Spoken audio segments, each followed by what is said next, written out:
ये केंद्र सरकार की सोची समझी रणनीति के तहत ही हो रहा है। पिछले चुनाव में भी यही हुआ था और उसमें सरकार भी बनी। हाँ, भाजपा को शिकस्त देने में जेएमएम ने बहुत बड़ी भूमिका निभाई थी। उसमें कुछ पार्टियां भाजपा का साथ दे रही है, उसको भी उन्होंने बिना विपक्ष से चर्चा किए पारित करा दिया। उन्हें परेशान करने के लिए काम ना कर पाए, इसके लिए पूरा तंत्र लगा हुआ है। ईडी, सीबीआई और ये सब से परेशान किया जा रहा है। देश के संसदीय इतिहास में पहली बार ऐसा हुआ है कि विपक्ष की इतनी बड़ी संख्या में सांसदों का निलंबन हुआ है। इस वक्त हमारे साथ मौजूद हैं झामुमो की राज्यसभा सांसद महुआ माझी जी। किस रूप में देखा जाए, चूँकि पुराने साल का खात्मा है और नए साल का आगाज़ होने जा रहा है, नए साल में कुछ बेहतर हो विपक्ष के लिए, संसदीय राजनीति के लिए, संसदीय डेमोक्रेसी के लिए? देखिए, केंद्र सरकार जिस तरह के कानून पारित कर रही है, कई कानून देश के लिए बहुत खतरनाक है। एक तो उन्होंने कर लिया फॉरेस्ट कंजर्वेशन बिल, जिसका हम लोगों ने विरोध किया था, लेकिन वो हर सत्र में कोई अगर विपक्ष किसी मुद्दे पर बात करने की बात करते हैं तो तुरंत उसी बहाने से विपक्ष को बाहर रखने की साजिश रची जाती है। आप अगर 2 मिनट में आकर उस बात को कह दें तो फिर विपक्ष भी आराम से आपके साथ सहयोग करेगा। तो मणिपुर मुद्दे पर जब माननीय प्रधानमंत्री जी से बोलने के लिए बोला गया तो उस समय भी वो लोग अड़े रहे, सत्ता पक्ष वाले, जिसकी वजह से वॉकआउट हुआ और बहुत सारे इंपॉर्टेंट बिल्स पास कर लिए गए बिना विरोध के, बिना बहस के। इस सत्र में भी आपने देखा होगा कि देश की सुरक्षा की बात करने की मांग जब विपक्ष ने की, शुरू में वॉकआउट किया गया शांतिपूर्ण तरीके से, उस समय नहीं माने। और जब विपक्ष ने कहा कि नहीं, हम मानेंगे नहीं, वेल पे गई विपक्ष, प्ले कार्ड दिखाया, तो तुरंत उनको निलंबित कर दिया गया, 146 सांसदों को, जो कि लोकतांत्रिक इतिहास में पहली बार हुआ। तो ये केंद्र सरकार की सोची समझी रणनीति के तहत ही हो रहा है। इस बार जो सीआरपीसी वगैरह में जो बदलाव आया, वो कानून बहुत महत्वपूर्ण था, जिस पर विपक्ष का धरना प्रदर्शन, विपक्ष की सहमति, विरोध और बहस होनी चाहिए थी। हाँ, चर्चा होनी चाहिए थी, लेकिन उसको भी उन्होंने बिना विपक्ष से चर्चा किए पारित करा दिया। तो ये हमें लगता है नए साल में इस तरह की जो परंपरा है, इसको खत्म करने की ज़रूरत है। अच्छा, आपने इससे पहले जो इंडिया गठबंधन की बैठक हुई, आप भी उसमें मौजूद थी। आप लोगों की तरफ से ये बात सामने आई कि जिस राज्य में जिस क्षेत्रीय दल की उपयोगिता है, महत्ता है और इम्पोर्टेंस है, उसको ये काम मिलना चाहिए। झारखंड में झामुमो को मिलना चाहिए, यानी झारखंड में जेएमएम जो है बड़े भाई की भूमिका। हाँ, बिल्कुल। देखिए, पिछले चुनाव में भी यही हुआ था और उसमें सरकार भी बनी। हाँ, भाजपा को शिकस्त देने में जेएमएम ने बहुत बड़ी भूमिका निभाई थी। तो इसलिए वहाँ पर ये बात भी हुई है कि जिस राज्य में जो पार्टी ज़्यादा मजबूत है, उनसे बात करके उनका सहयोग सब लोग करें, ताकि ज़्यादा से ज़्यादा सीट हम लोग निकाल सकें। ये उस पार्टी में इस पर कई महत्वपूर्ण नेताओं ने अपनी बात रखी है। कल कड़िया मुंडा एक रैली में बोल रहे थे कि वर्तमान हेमंत सोरेन की सरकार में धर्मांतरण जो है बदस्तूर जा रही है। आपको ऐसा लगता है?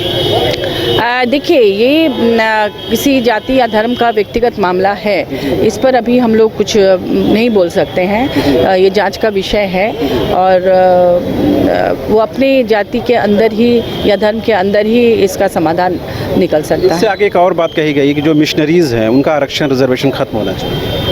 मैं इस पर अभी कुछ बोल नहीं सकती, ये उनका अंदरूनी मामला है। बहरहाल, तो आपको लगता है कि झारखंड में 2024 में जो दो महत्वपूर्ण चुनाव है, लोकसभा और विधानसभा का, तो ये कन्वर्जन भी एक विषय बन सकता है? देखिए, चुनाव में असली मुद्दों से भटकाने के लिए भी कई मुद्दे आते हैं। तो जनता विकास को देखती है कि कैसे आगे बढ़ रहा है, कैसे विकास हो रहा है। तो राजनीति नहीं होनी चाहिए। उनके लिए जो महत्वपूर्ण है, शिक्षा, रोजगार, उस पर बात होनी चाहिए। हमारे साथ हमने तस्वीर है निर्मल दा की। अभी सुदेश महतो कह रहे थे कि वर्तमान हेमंत सोरेन की सरकार तो सत्ता में आ गई, मगर उनके सपने पूरे नहीं। सपने पूरे करने के लिए माननीय मुख्यमंत्री जी ने जो प्रयास आरंभ किया है, अभी देखिए सरकार आपके द्वार कार्यक्रम, जिसको कई स्टेट ने कॉपी किया। पहले भाजपा के कार्यकाल में आपने देखा होगा कि लोग सरकारी दफ्तरों का चक्कर लगा कर थक जाते थे। अब उनके घर में, उनके आंगन में, उनके प्रखंड पंचायत में अब सरकारी अधिकारी पहुंच रहे हैं। माननीय मुख्यमंत्री जी खुद हर जगह जा रहे हैं और सबको योजनाओं के बारे में बता रहे हैं, उसका लाभ पहुँचा रहे हैं। इतने आवेदनों का निष्पादन हो रहा रहा है और यहाँ के जो प्रतिभाशाली बच्चे हैं उनको विदेशों में महत्वपूर्ण शिक्षण संस्थानों में पढ़ने के लिए भेजा जा रहा है। पलाश ब्रांड लॉन्च किया जा रहा है ताकि ट्रैफिकिंग की शिकार ना हो, यही रोजगार मिले।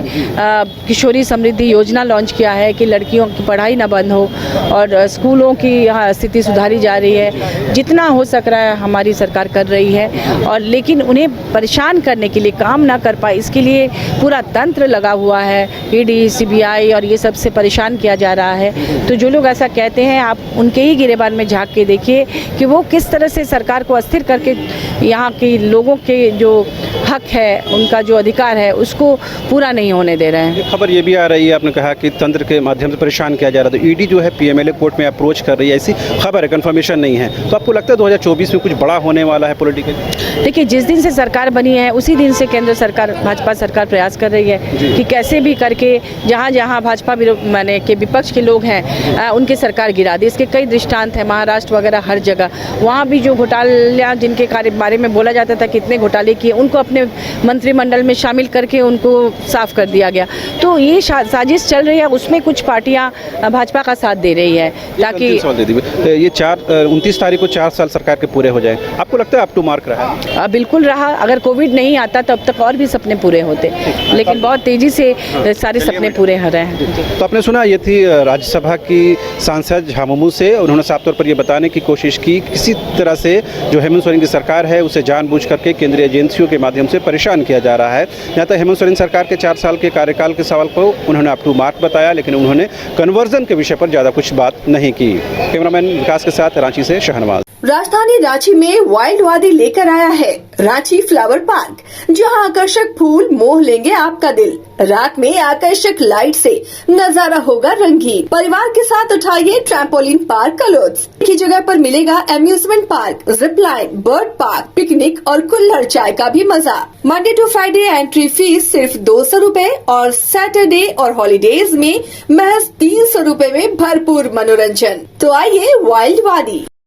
IIT जी नीट एस्पिरेंट्स के सपने को पंख देने आ गया है कंप्लीट सॉल्यूशन इंस्टीट्यूट। यहाँ है smart classroom, 1-to-1 doubt clearing session, ask the expert, video solution और भी बहुत कुछ। मतलब हम करेंगे आपको गाइड, बनेंगे आपके mentor. Foundation classes from class 6 onwards for your bright future. Visit complete solution institute.